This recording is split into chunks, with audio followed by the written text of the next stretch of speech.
5, 4, 3, 2, 1, ready. Now, sir, honorable members will recall that the bill was introduced in the House of the People on the 2nd September 1953. It has had a long history and in one form or another it has been before the public since the end of 1949. In the statement of objects and reasons, the various stages through which the bill has passed since 1946 have been summarized, and I need not recapitulate on this occasion the circumstances in which the then Government of India took the decision in early 1946 to initiate an inquiry into the reform of our company law. I would remind honorable members that between 1946 and 1948, the entire field of company law was carefully reviewed by two distinguished company lawyers who were appointed to recommend the broad lines on which the present act should be revised. Their recommendations were examined in the then Ministry of Commerce, and certain tentative departmental views which emerged were circulated in a comprehensive memorandum to all recognized trade and industrial associations, bar associations, the high courts, and the state governments. That brought us to the end of 1949. Many representations on this memorandum were duly received from Chamber of Commerce, trade and industrial associations, state governments, and the general public. At the end of 1950, the Government of India appointed a committee under the chairmanship of Sri Bhabha to go into the entire question of the revision of the Companies Act with particular reference to its bearing on the development of trade and industry in this country. This committee examined a large number of witnesses in many parts of the country and submitted its report in March 1952. This report again was circulated to all state governments, Chamber of Commerce, trade associations, high courts, and many other bodies.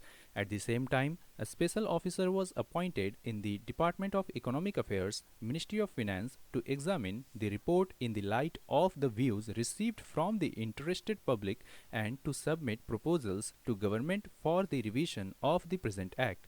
The bill now before the House is based largely on the recommendations of the Company Law Committee, modified in a few particulars. Honorable members will notice that so far as public relations go, the bill has covered adequate ground.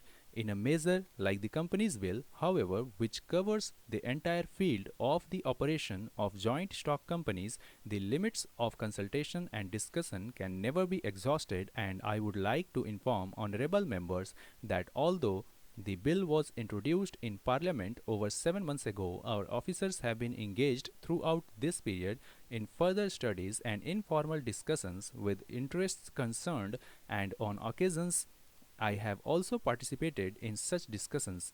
I have also given some further thought to some of the issues arising out of the bill, and I propose at the appropriate stage to bring before the select committee any changes in the provisions of the bill which seems to me to be worthy of consideration in the light of this further examination. No honorable members will have noticed that the bill contains 6 clauses and 12 schedules.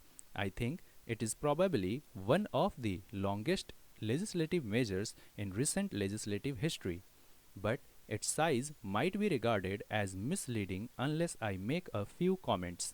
The bill is both, one must remember, a consolidating and amending measure. As mentioned in the statement of objects and reasons, this is the first opportunity which has occurred since 1923 for the consolidation of the Companies Act. Advantage has been taken of this opportunity to redraft several long and complicated sections in the present Act, which have been split up into a large number of clauses. This is the largest single factor accountable for the increase in the number of clauses in the bill. New clauses embodying substantial changes in the present law would hardly constitute more than a small fraction of the bill. I would also draw attention to the structural changes in the bill to which a reference has been made in the statement of objects and reasons.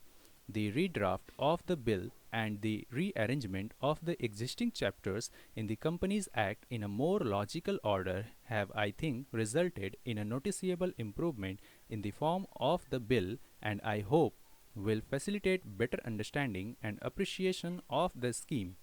I wish that the Act, which came into effect long ago, was implemented properly. I know that the Minister here is very earnest in implementing it, but unfortunately, his colleagues at the state level are disappointing him. Unfortunately, no steps have been taken for trimming or toning up the administration at the state level and at the district levels. They have to be taken immediately.